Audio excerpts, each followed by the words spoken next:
Good morning, good afternoon, good evening, colleagues, depending on where you're joining us from. It's great to have you on this session, and you must have seen that very nice video and music, and you must have been thinking what the session is about. So this session is really about multi-stakeholder partnerships. To get what is the question. So it's really focused on scaling digital agricultural solutions. So the whole suite of data and tools related to digitalization that can help us in our response to climate change within agriculture. And in this session, we're going to hear about the partnerships that are being formed, the partnerships that need to be formed, and we'll think about how we can jointly make this happen in the next decade or so. So that's the whole focus of this session. So my name is Dhanush Dinesh. I'm the founder of a new initiative, a new organization called Climate, which is a think and do tank for food and climate. We were just launched at COP26 in Glasgow. And as you can see in our logo, there is a bridge in between climb and eat. And we want to become a bridge between the climate and food communities and between science and policy. And we hope to be engaging with many of you over the next few years, working on these issues about digital agriculture. So what really inspired us to think about multi-stakeholder partnerships was this new partnership that was formed between Bayer Crop Science and Microsoft to utilize the potential of digital tools and cloud-based data to really scale out solutions to farmers. So when I actually saw this, I was discussing this with Gabriela Burian at Bayer, and we had this idea, why don't we bring this to the conference, the ICTforAg conference, and hear from other stakeholders as well, so that we can build on what Microsoft and Bayer are doing and expand that. And that will be the narrative of today's session. So let me just dive straight in and invite Sachi Desai, who's from Bayer's Digital Agriculture Division, where he's Senior Director for Strategic Partnerships. He's also with the Climate Corporation. So he's been leading this partnership on Bayer's side. So let's hear from him first on his take on this partnership and where should we go in the future. And then we'll hear from Vineet from Microsoft on the other side, and then we'll continue to build on that narrative. Sachi, over to you. Thank you, Dinesh. Thank you for the invitation, everybody, and excited to talk about something that I'm very passionate about, which is bringing digital capabilities to the agricultural and food industry to bring it forward to help us deal with the various megatrends that we see, growth in population, changing diets, being more protein rich, being more sustainable and environmentally conscious, providing greater nutrition, and providing greater awareness of their food, how the food is made, how the food is provided, how their clothes are made, etc. So as Dhanush stated, this past fall, we announced publicly a partnership between Bayer and Microsoft to develop and commercialize new capabilities, solutions, and services for the food and ag industry to digitize and help address these different questions, trends, and needs. Often I've heard, why isn't digital further along in agriculture? I hear this from a variety of people. Why are we not able to do some of the things that people believe they can do in other industries, such as banking or et cetera, where you can see where your money is moving, or you can see, you can make a purchase and be shown items that are very relevant to you. And often it is, for every digital ag capability you build, you have to start at the same base, which has a high barrier, creates a artificially high barrier to entry.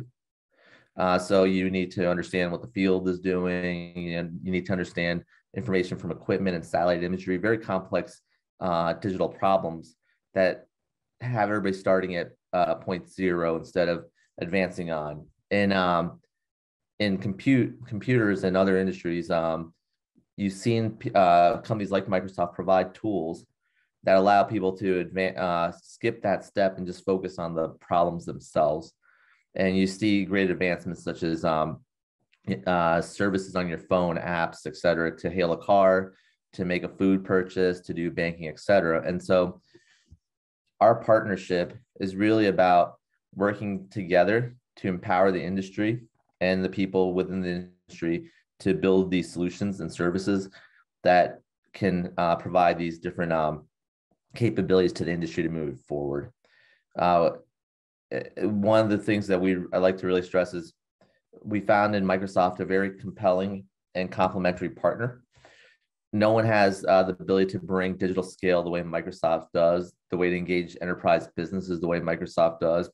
We believe at Bayer, we are the preeminent organization in understanding food and agriculture, understanding the farm gate, especially understanding the needs of the growers and how the growers can support the industry. And so we believe our expertise on that side with Microsoft's expertise on the digital enterprise side really allow us to provide these kinds of services and help move agriculture and food further along on the digital journey. Thank you, Sachi. And that was really compelling what you mentioned, how behind agriculture is to other sectors in terms of digitalization. And really this partnership is about getting agriculture ahead or on par with other sectors and even ahead of them perhaps.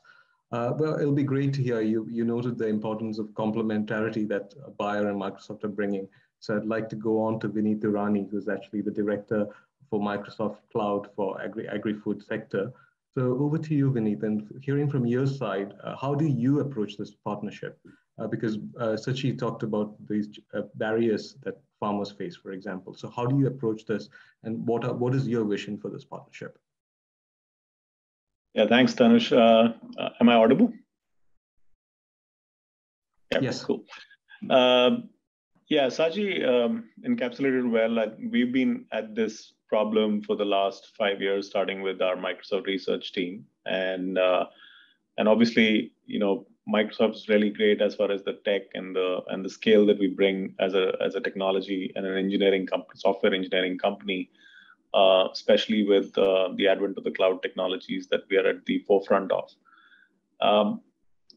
Our research team has been working on this for the last, I would say, 5-6 years, and then we made a lot of headway with initial pilots and POCs and some initial engagements with some customers, and really understood the space, because we don't profess to be an agriculture company, and that's the expertise that our partners like Bayer bring to the table, and we can bring that scale, and we can bring the underlying technology that can enable that democratization of technology. And I think this sector is, in a very strange way, one of the oldest industries, one of the fundamental industries that sort of, in a sense, drives the planet. And more importantly, while a lot of us, even inside Microsoft, kind of think of agriculture as just the agriculture companies that sort of sell to farmers and stuff, but it's a very large value chain. There's things that get produced in the farm that are going into things like food, fuel, fiber, and lots of other things, right? And there's a whole value chain that's at play, including CPG companies, retail companies, and the intermediaries that are in the middle that are processing all of that stuff that's coming from farms. And so if you kind of look at the entire value chain, it's a much larger scale. And because the farming part of it, which is where the origin is relatively lower, or I would say relatively behind in terms of digital transformation compared to a lot of other industries. I think that's not a place that we would like to be as a planet, as corporations that are, have a social corporate responsibility, and as individuals as well as consumers. And so we kind of look at that opportunity that moment you start digitizing the entire farm, then everybody in that entire value chain benefits. And the challenge is the technology is limited to a few set of people, including one of them being players like us, and then the core agronomic expertise also limited to some of the larger people. So access to some of the basic things like cross-technology and agronomic expertise should not be limited to just a few people if you really want to make a change across the world. And that's really where, meeting of the minds between Bayer and Microsoft in terms of, in a sense, opening up and making this available to everybody. And that was really the driving force. So what we intend to do is, for the entire agriculture and food value chain, build a set of capabilities that enable a transparent, profitable, and sustainable farm-based food sourcing and supply chain capability that we would essentially build over a period of time. So, and our focus and attention is on enabling farm management and sourcing. And then out of that, the derivative comes around sustainability practices and all the other things that are relevant to other players in the food value chain, like CPG companies and intermediaries companies that are converting that the product that you source from the produce that you source from the farms, and then essentially converted into value adds. That was essentially the driving force, and we're just getting started. So we're really excited about the possibilities that this offers, and literally a lot of it is white space. Nobody is really attempted to do this at the kind of scale that we're trying to do it at. Thank you, Vineet. And I really liked your points about scale. And the session is all about getting to scale. And very often we see pilots which never fail, but never scale as well. But I really like the fact that you're taking a long-term vision of getting to scale. And hopefully, with these discussions and bringing other partners on board as well, we will be able to achieve that vision. And I also like the fact that you talked about the whole chain, not just at the farm end, but across the value chain. And that's probably where the next speaker was Maria Fujihara from Sinai Technologies. She's the founder and CEO of Sinai, which is actually the planet's leading decarbonization platform, working with players across that value chain that Vineet described, and helping by providing data and tools to decarbonize these value chains. So, Maria, can you tell us a bit more about Sinai? And in that context that Sachi and Vineet nicely set out for digitalizing the agricultural sector in response to climate change, where do you fit in? Yes, of course. So I'm Maria, founder and CEO of Sinai Technologies, and we are a decarbonization platform. We help corporations to decarbonize, so very focused on sustainability and emissions, and the agriculture sector is one of our focus. We help our customers to go beyond carbon accounting and actually find strategies for decarbonization. So look for the solutions and understand not only what is the potential for reduction, but also how much does it cost to implement each one of the solutions. So we have a software. We do need to collect data inside a system. So the more we see the agriculture sector digitalizing, the easier for us is to do our work. And we actually also closed a partnership with Bayer as well and other companies in the food and agriculture sectors that is associated with collecting data in the supply chain and accounting for emissions in the supply chain. So today, these emissions normally are accounted through life cycle analysis emissions factors, which is numbers that you associate with specific products in the supply chain. But this database is very outdated, and it's literally the only option available up to today. And our partnership was associated with collecting primary data from these corporations and companies and calculate the emissions from each one of these and share the data across these multiple stakeholders. So this actually reduced and increased precision by over 90%, 90. So these existing databases have 90% of error. So this is very important because if companies and farmers and anyone in the supply chain is going to invest money and capital for emissions reductions, they need to know exactly what they are going to be looking for to reduce and how much this is going to cost them. So the biggest difference that I also want to emphasize is that we are now focused on carbon credits, even though for the agriculture sector, this is a great opportunity, especially for farmers to invest on.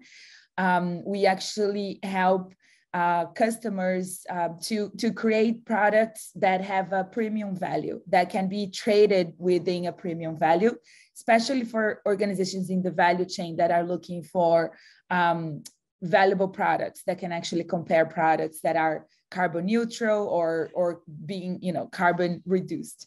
So that's it from our side. I'm happy to chat more about this. And again, thank you so much for the opportunity.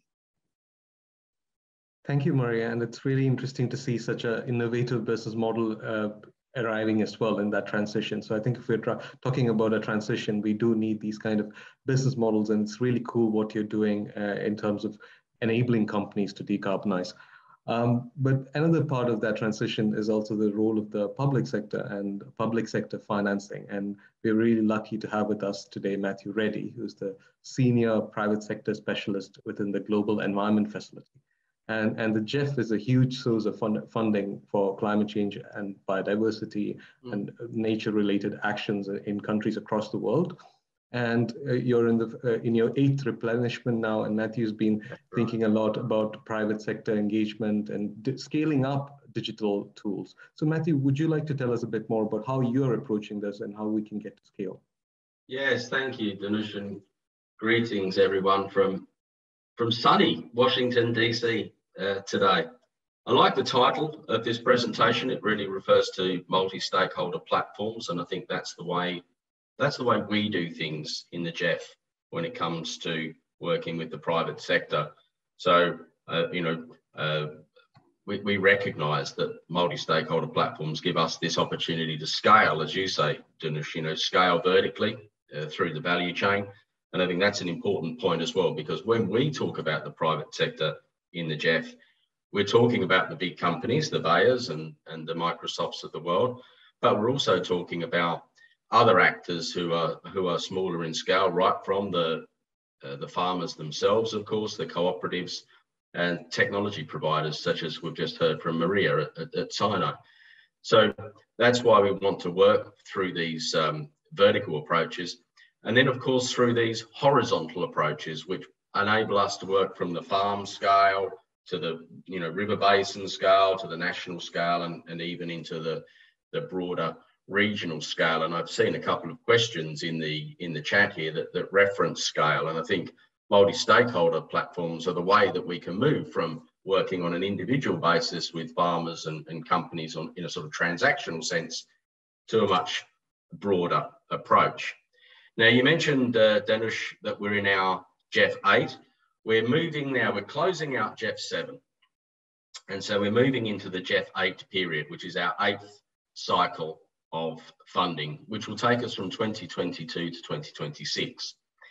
And when we looked back at how we're working with our current, what we call impact programs, and these will be then integrated programs in GEF 8, we did an analysis of who we're working with in the private sector in our food systems, land use and restoration impact program.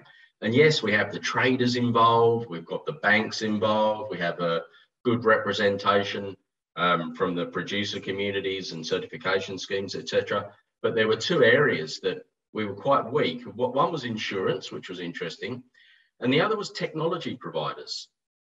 Given the scale of and importance of technology in our lives, it was really quite remarkable that we'd really lacked this presence and dynamism that the technology providers can bring to the agricultural space. So I think Sachi was right when he said, why can't we do these things in agriculture? And so in GEF 8, what we've done to try and rectify that situation is really look to ways that we can build what we term a digital fabric within the GEF to try and create what we term a digital to environmental dividend, so that we can use the technologies of the 4th industrial revolution to not only deliver on some of the things that we want to see in agriculture and equitable outcomes, but at the same time on important global environmental benefits as they pertain to climate change and nature positive activities. And I just have 1 minute just to highlight 2 areas where we anticipate doing this. The first is in water, climate and biodiversity fintech. I think that's an area where we can really start to think about how we can support investors, mobilize capital and support intermediaries make resource allocation decisions that can help decarbonize, and especially with that kind of data that's available now to inform especially how the bigger companies can invest upstream and reduce scope 3 emissions, which is a big challenge for us in agriculture and makes up a very large percentage of any company's greenhouse gas emissions profile. And then the second point is in Earth observation, so monitoring and evaluation. And again, we can achieve so much more at scale through satellite observations and remote sensing than we could ever achieve at such a reduced cost. This is a key point. We're doing things in the most expensive way right now. On the ground, analog, low speed. You couldn't, this is the most expensive way. Technology is an expense. This is the cheaper way of achieving things. So, you know, we do need to overcome some of those financial hurdles of CapEx. But I think if we can work on those, and again, this is the role of the public sector to support countries move towards these more efficient systems in partnership with the private sector. The private sector is the provider, they are the bridge. And so we need to be able to work with the private sector through these MSPs to help us deliver this digital to environmental dividend. Thank you, Matthew. And that was really interesting and exciting as well, you know, the direction that you're going to build this digital fabric within the GEF and getting the digital to environmental dividend working with these multi-stakeholder partnerships. A really exciting period with GEF 8 from 2022 to 2026. I also think we have a bit of a time dividend here. So thank you to all the speakers for being so brief and efficient, which means that we have more time for questions.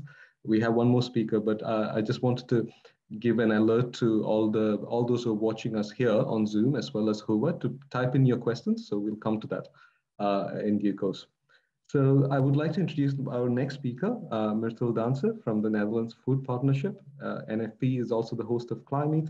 So the Netherlands Food Partnership has been developing coalitions in different areas. And one of those areas is around digital ecosystems for smallholder farmers.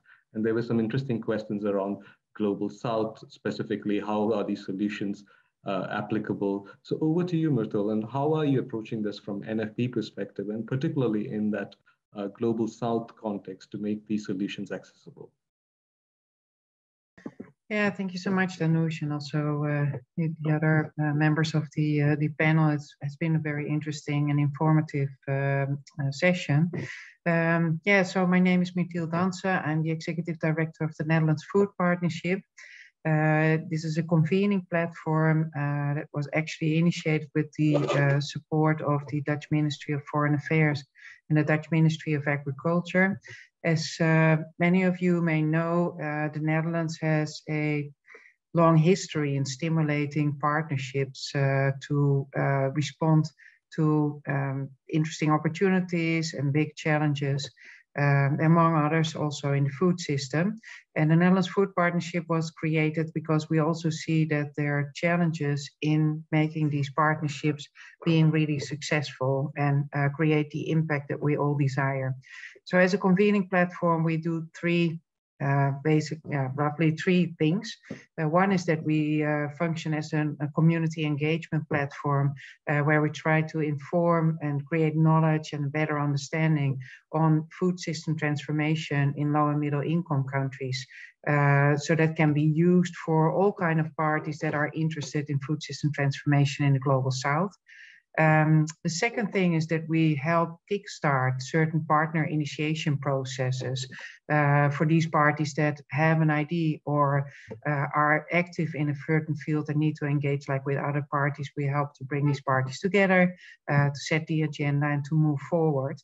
And the third important service we provide is to support collective impact coalitions, which are coalitions that have a very clear idea of where they want to move and how they want to move forward, but need the support really to thrive and to become like very successful and create impact at scale. And yeah, digitalization, digital services, and the connection, of course, to smallholder farmers, but also to other vulnerable groups in the food system in low and middle income countries is actually a cross-cutting theme in this field. On one hand, just to give an example, we support or facilitate a community of practice on digital for agriculture already for a couple of years.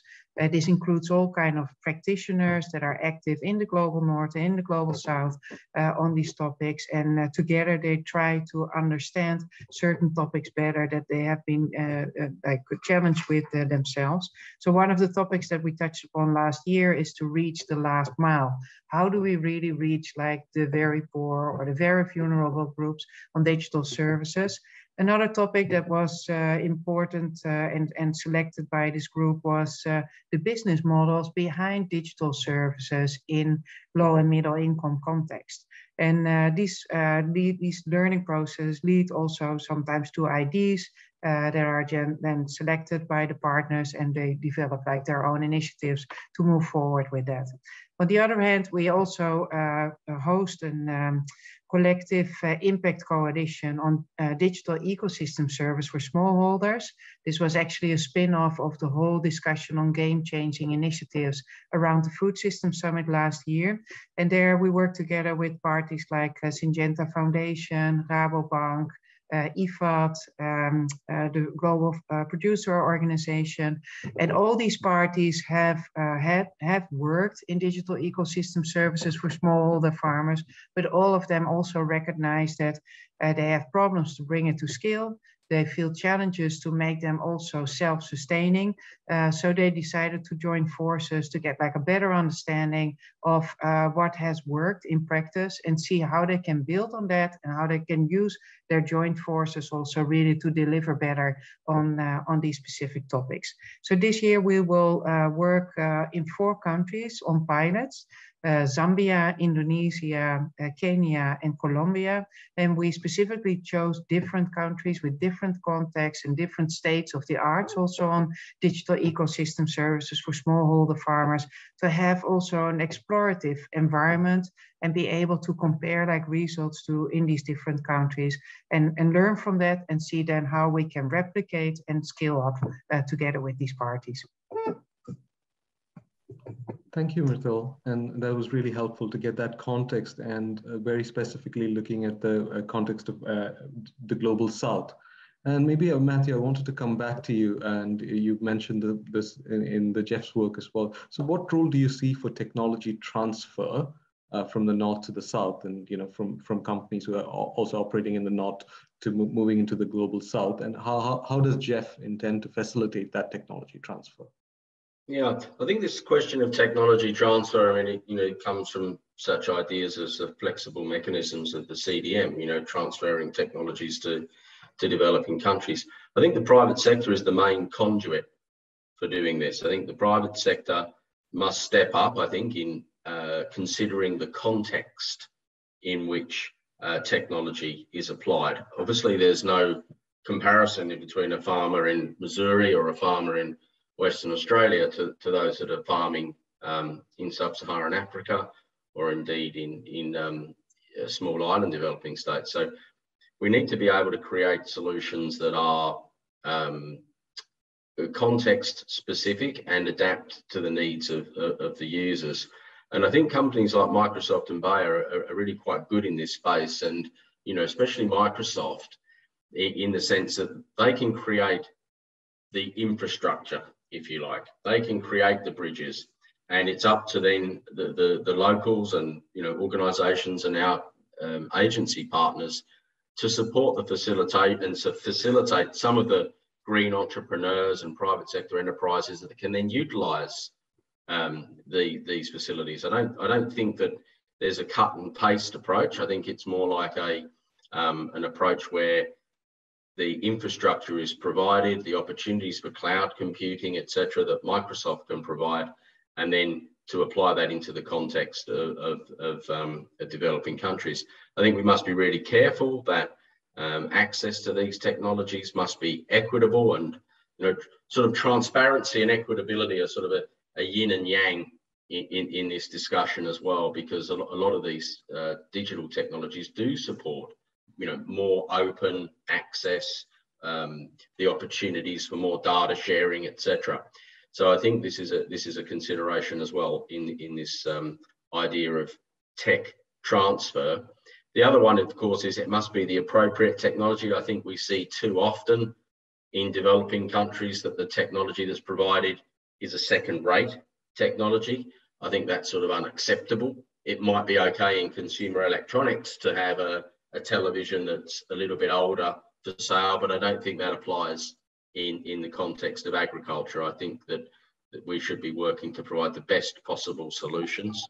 And I'll close by saying that when it comes to the types of solutions that we see adopted, we really do need to make sure that they are gender responsive as well and support inclusivity. And I think there's a lot of opportunity to do that with some of these digital approaches. So a wide range of opportunities that go well beyond environmental benefits and can help support some of those SDG outcomes that we want to see.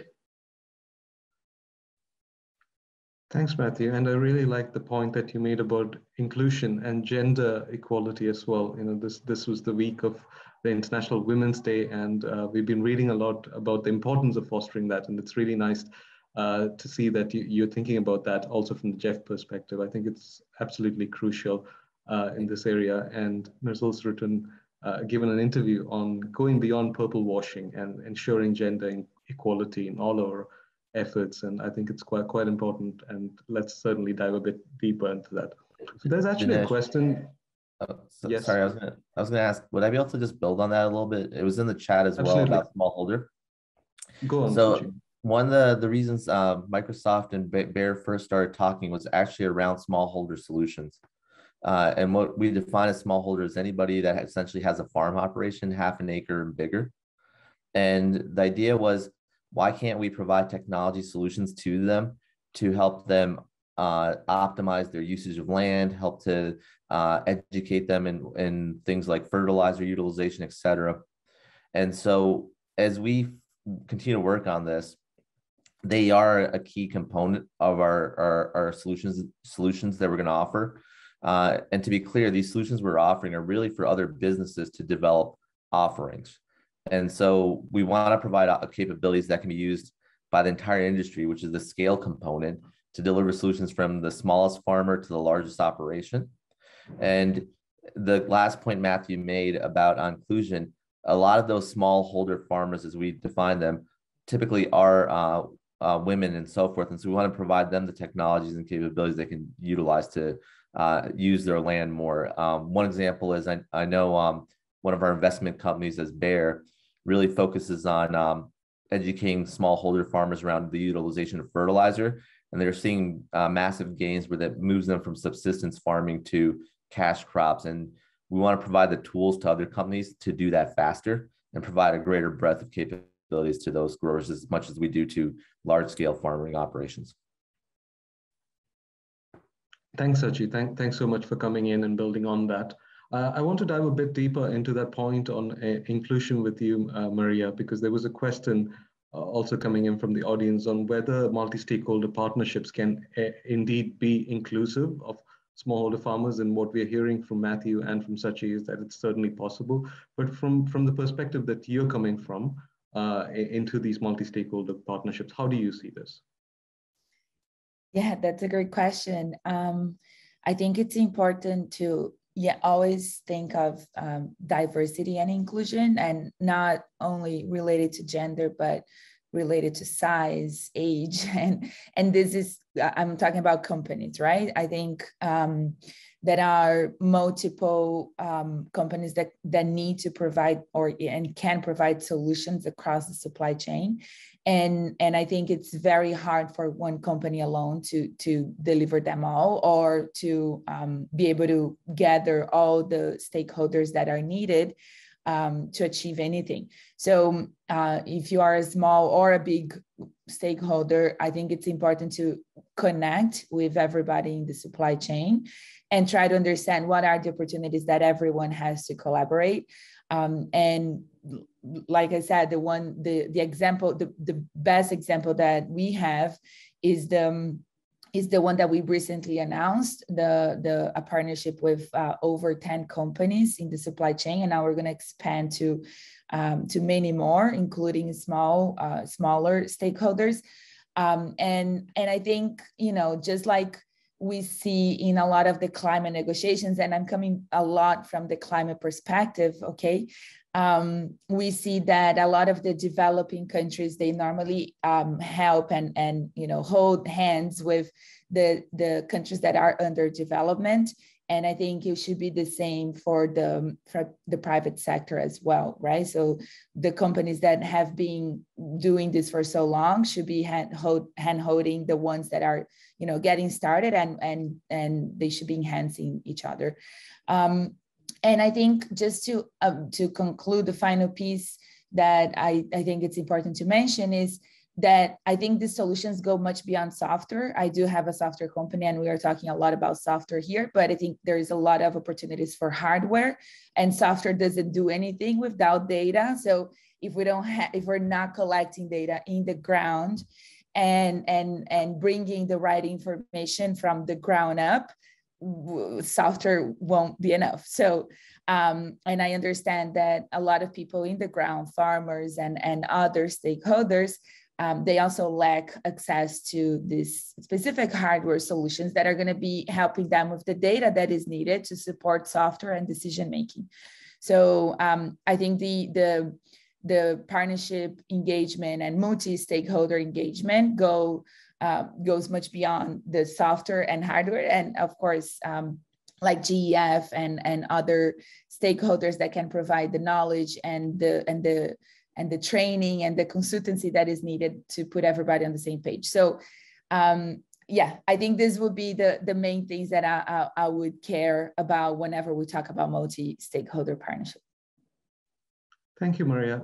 Maybe Vineet, if I can come to you to also build on that a bit. How do you see that divide, in terms of, as Maria put it quite eloquently, we need to collect that data, we need to have that hardware in place. So how do you try to address that gap within your efforts as Microsoft?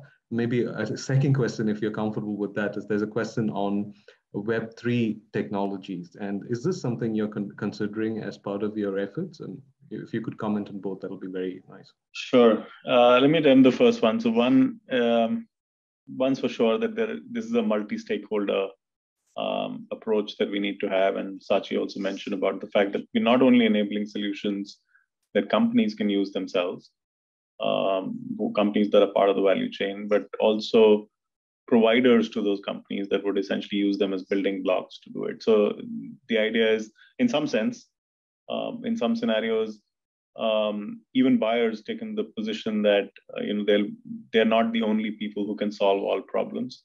So that's really heartening to see. For us, that was a very, very big driving force for having this partnership, because you're bringing tech from inside buyer to broadly enable the entire ecosystem and not just buyer itself. So there's a larger aspiration, because if the entire sort of industry moves, then everybody sort of benefits out of that. So the recognition that no one person or no few set of people can solve this problem, there's a lot many more people there. The other part is technology itself, right? Maria mentioned about hardware tech. As you go to small landholder farming, and for that matter, the cost is as much a factor in the magnitude might differ in small landholder farming, but I have yet to find any part of agriculture in the world where the farmer is able to afford a lot of the tech that we are talking about. So there obviously are the people that have to be coming in to sort of bridge that gap. Sometimes it's governments, private stakeholders, and so on and so forth. But AI and machine learning is going to play a big role in that. So one part is getting the data. So we're still in sort of the early phases of making sure that we can bring the data together. And then the other part is that once you have data, then you can use AI and machine learning to sort of scale that without necessarily having to have in a sense, an extensive data source, which is always ideal. But you could essentially use AI and machine learning to fill the gaps that, in a sense, exist because of cost, because of other things. Like, for example, you could instrument a set of farms that look like other set of farms, and then essentially start correlating and use AI and machine learning to do some of those things. And we are seeing some very early examples of the work that we're doing with Bayer today in some markets, where you're seeing some of that, clustering kind of an approach also that can really benefit everybody in the value chain. So that's the first part. The other part, I'm not sure what the question really specifically talks about. what the specific area that the person is really looking at. But I don't know whether it answers, but our intention is that we're building tech in a way that it's highly extensible, right? So it should apply to pretty much any part of the world, any geography, using some of the latest tech, but not just using it just because it's the latest part. Using it in a way that it just makes it very simple and easy for everybody in that entire ecosystem to use and get access to the technology that we're building. Access is really critical. As as people see some of that tech unfold over the course of the next few months and over the course of this whole year and beyond, you will see that we'll just make it so simple to use across all of our Microsoft tech that you can essentially use the underlying platform that we're building. So the access becomes really easy to pretty much everybody. I don't know whether it specifically answers your second question, but we can have separate discussions or sessions for going deeper into the tech that we're building together at the appropriate juncture. Thank you, Vineet. And that's a good starting point, and maybe others want to come and complement that as well. And the organizers have also said that there's a specific session on Web3 technology. So I would also encourage people to go on to that session to find out more. But thank you, Vineet, for that. So I'd like to just come to you, Myrtle, very quickly, because we've heard from Maria and Vineet on data collection and the magnitude of the challenge and the opportunities as well.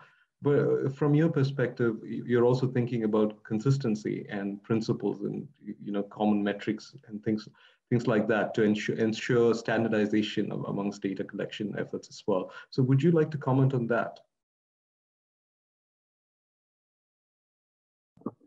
Yeah, I fully agree with the former speakers also that data is crucial, access to technology is crucial, and bring it like to the context, contextual criteria and characteristics where these data and these ICT solutions are being used for the benefit of, for instance, smallholders. Yeah, so standardization of data is always like a difficult topic, because like when you get really like into detail, it's always contextual. You always have to interpret it in specific context where it is. Often information is being used also in different languages, in different formats and everything. So yeah, what I think is that there are great opportunities to work in multi-stakeholder collaborations, like Vineet also mentioned, where you bring like parts together that really have strong competences on certain parts. So I'm just to give like an interesting example I've been involved in the past was an initiative that focused on reducing the illegal logging of wood in the Amazon area. And there, big players like the World Resource Institute and Interpol work together with local organizations that represented indigenous communities. And in the indigenous communities, you had monitors that were collecting information about the invasions that happened in their territories. And the problem was that they were collecting information, but not in the right way to, for instance, start like a judicial case against a company that maybe would cause these illegal logging problems. Then Interpol taught them like what type of information needed to be collected to prepare like a good case. And the World Resource Institute has the Global Forest Watch, which is also, which has like different tools for handhelds to be able to collect data using satellites and using other technologies, like to be able to collect like this information, or to upload also pictures, for instance, of certain territories and data related like to the location where these activities were happening. And what I thought was interesting about this collaboration, that we could really build like on everything that already existed, but was useful like in a high-tech environment. But with the technologists of the global like the Global Research Institute and local NGOs, we were able to really adjust it to the needs of these indigenous community leaders, because they were working like in offline areas. There was no internet there. So they had to have like solutions in which they could use and collect like the data and use the satellite images in that offline area, and then bring it to an online area, like to an internet available area, so they could share that information again then with the bigger databases and everything. So I think that there we could really make like a leapfrog forwards in helping them to improve their data collection and support then the local NGOs and the international organizations to create better data that they could use then, like for their purposes on research, legal cases, and other types of interventions. Thanks, Myrtle. Sachi, I would like to come back to you also on this topic about data collection, which is getting quite a lot of attention also from the audience. So I can see in the questions. So from a buyer perspective, how are you seeing this? Because I saw the comment that you had, you're working from 1/3 of a hectare to 30,000 hectares, and they are entirely different scales, geographies. So how are you trying to ensure data consistency and standardization across these efforts? So one of the things I mentioned earlier was there's a high barrier to entry, an artificially high barrier to entry to create digital solutions. And this is driven by primarily data access and data collection. One of the fortunate pieces that Bayer has is climate and climate field view, which has provided us a gateway and access to farmers sharing digital data with us in a pretty frictionless manner. There's a IoT solution that we provide that connects into equipment that collects the data. But this really only addresses large operations, right? It doesn't address the smallholder operations. And so when Matthew mentioned things like remote sensing, satellite imagery, et cetera, what we see is there's a lot of ways to collect data at the different the altitudes you need from smallholder to the large scale operations. But it's really hard to get it all together and then to be able to actually utilize it to develop solutions. And so what we've really been focusing on is how do we take things like open constellation satellite? How do we take things like smartphones that farmers in various nations use and bring that information together to allow people to develop on? And so working with Microsoft, these are the things we're thinking through, bringing all that data together so it could be investigated, thinking through by providing this out there and working with other organizations as well, creating common data standards to make interoperability easier. Again, one of the areas that we really want to highlight with our partnership and collaboration, and it's paramount to scale, is you need interoperability, you need data connectivity, and you need cooperation. And so you're starting to see a lot of emergence that you can't do this on your own. And you're starting to see a lot more cooperation in the last 2 years than you have in the previous 10 around agreeing on what is the data standards for satellite imagery and the way. I mean, here's the two simplest questions that I can ask, and we don't have great answers to. What is a field, and how do I define my crop type, right, or boundaries for the field? And so there's a lot of different ways to think about this. I did not realize this when I first joined agriculture from another industry, and those are the simple problems that we need to align on as an industry to really bring us forward. And so we're doing a lot of work with Microsoft, and others to really unify that vision, and that will allow us to bring data across the systems. And as satellites, as they go up more and more into space, more and more constellations, we'll be able to also work on that as smallholders as well, much more efficiently. Yeah, thank you, Sachi. That's much appreciated. So may I just ask the participants if you could just mute yourself, and if you have any comments, please post them on the chat. I just picked up some background noise. That was really fascinating, Sachi. Thank you so much. Maybe I wanted to, Matthew, I was looking at the excerpt that you shared from the programming directions of Jeff. And I had a specific question, which was last week, the IPCC came out with the report on adaptation. And one of the things that they refer to is that the progress in adaptation has been slower than mitigation. And they're referring to it as the adaptation gap. So on mitigation, we're seeing a lot of progress.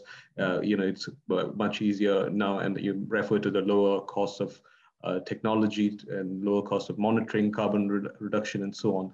But in adaptation, what the report suggests is the action hasn't been that fast.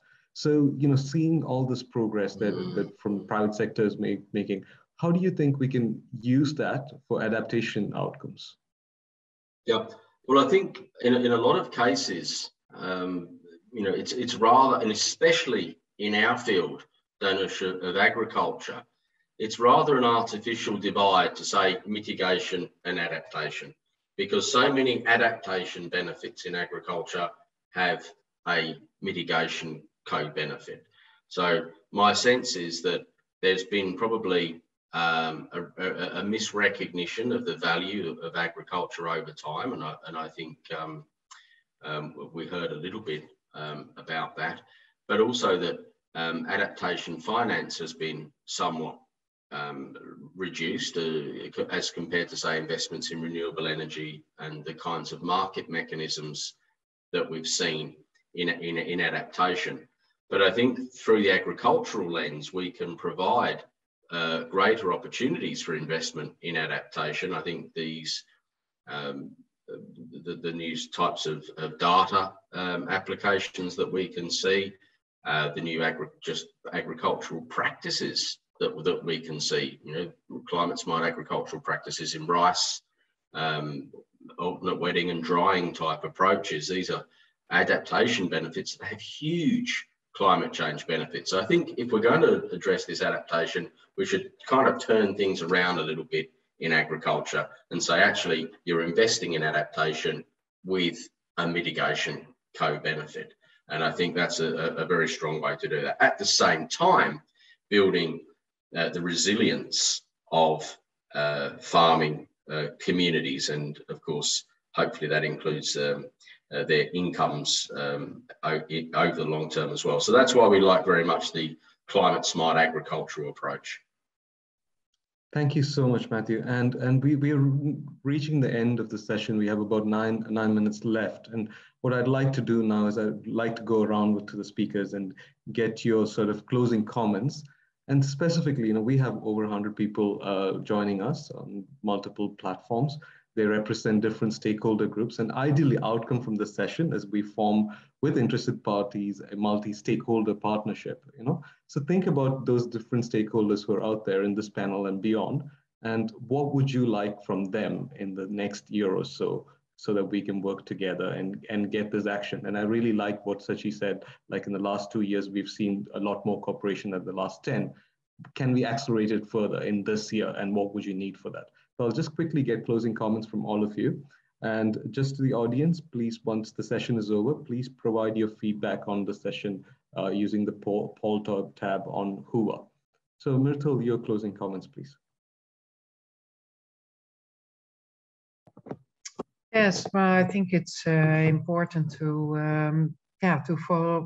to further work on this topic. So I'm really happy to see also so much participants of this this event, like being interested in this specific session. I think that it really has to be approached like from a multi-stakeholder perspective. And there we believe very much like focusing on strengthening these partnerships up to a level in which they become impact coalitions. So I would really like to plea also for that, to not assume that if parties work together in a specific project that it then will be successful over a longer term, that it really requires like a special effort to make these collaborations work over time and to create the desired impact at scale. And then I think that indeed like the challenge to really reach out like to the more vulnerable, for instance, smallholder farmers, that requires the engagement of locally based INGOs or locally based organizations that really connect like to these parties, so they can help also to translate what's already out there to the specific context where it needs to be used. Thanks, and I thank you so much great. for this opportunity to share a bit of our experiences here. Thank you, Danush. Thank you, Myrtle. And very clear asks from local organizations, INGOs, to address that barrier that Sachi alluded to at the very beginning. So thanks for that. So I'm turning to you, Vineet. What would you like from other stakeholders in advancing your vision in the next decade or so?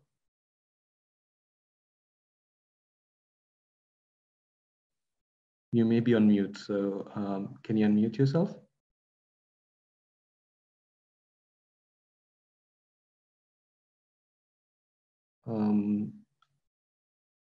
Okay. If you're having challenges, I can. Oh, yeah, I'm now. Yeah. Yeah, I think it was not allowing me to unmute myself. Yeah, I think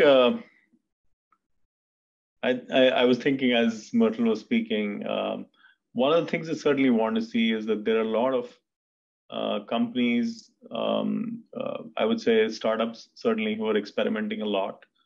What I'd certainly like is governments across the world to be more braver in terms of doing experimentation faster and with speed and alacrity. I have not seen that in any part of the world, frankly, as yet. And I'm being a little controversial here, but I think governments are very critical stakeholder in the agriculture value chain in every market in the world. There isn't anything that you can come across that you do not see.